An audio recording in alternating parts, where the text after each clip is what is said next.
えええ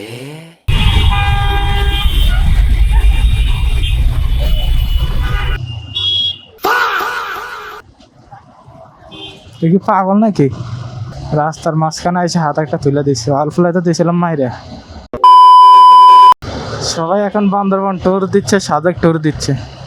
আচ্ছা, বান্দরবান ট্যুর দেওয়ার জন্য উপযুক্ত সময় কোনটা? অবশ্যই এই মুহূর্তে উপযুক্ত সময়, কারণ এখন বর্ষা চলে আসছে। আর বৃষ্টির সময় বান্দরবানের যে সৌন্দর্য, পাহাড়ের যে সৌন্দর্য, সেই আসল সৌন্দর্য এখন দেখা যায়। এখন কথা হচ্ছে বান্দরবান অনেকে গ্রুপ ট্যুর দিচ্ছে, অনেকে সোলো ট্যুর দিচ্ছে। এখন কোনটা ভালো, একা একা ঘুরতে যাওয়া ভালো বান্দরবান, নাকি গ্রুপ নিয়ে যাওয়া ভালো? তা আমি প্ল্যান করছি যে আমি একা যাব। তো একা একা গেলে আসলে কি কি সমস্যা পড়তে হবে, আর যদি গ্রুপ নিয়ে যাই তাহলে কি কি সমস্যা ফেস করতে হবে, এটা একটু জানায়েন তো আপনারা। গ্রুপ নিয়ে গেলে সমস্যা হচ্ছে যে আপনি যদি 10 জনের একটা গ্রুপ নিয়ে যান, 10টা বাইক, তো এর মধ্যে যদি রাস্তার মধ্যে কারো বাইক সমস্যা হয়, কেউ যদি দাঁড়ায়, তাহলে আপনারা দাঁড়াতে হবে। গ্রুপ ট্যুরে আবার আরেকটা সুবিধা হচ্ছে যে আপনার যদি কোনো সমস্যা হয় তাহলে অন্য জন সেটা দেখবে, হেল্প করবে। আর একা একা ট্যুর মানে হচ্ছে আপনার নিজের মতো সব কিছু। তো আমি চিন্তা করছি আমি একা একাই ট্যুর দিব, সোলো ট্যুর আমি দিব। এখন বান্দরবান যাওয়ার জন্য প্রস্তুতি দরকার, সেই প্রস্তুতিটাই এখন নিচ্ছি।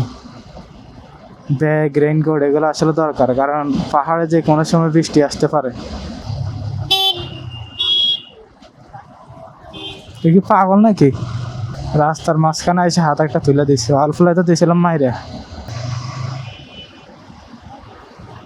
পুলিশ তো আমার আটকাল নিয়েছিল, সিগন্যাল দিয়ে আবার সরে গেছে।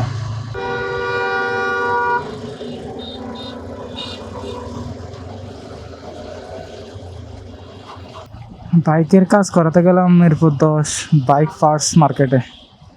তো আমার সমস্যা হচ্ছে যে বাইকের যে ব্রেক, সেখানে ব্রেকের একটা নাট পড়ে গেছিল। এখন ওই নাটটা পাইতেছিলাম না, পাইলেও মিলতেছিল না। পরবর্তী শেষমেশ একজনের কাছে পাইলাম, উনি ফিটিংস করে দিয়েছে। B3 ইন দ্য বাইকের একটা সমস্যা, এটার পার্টস অ্যাভেলেবেল পাওয়া যায় না।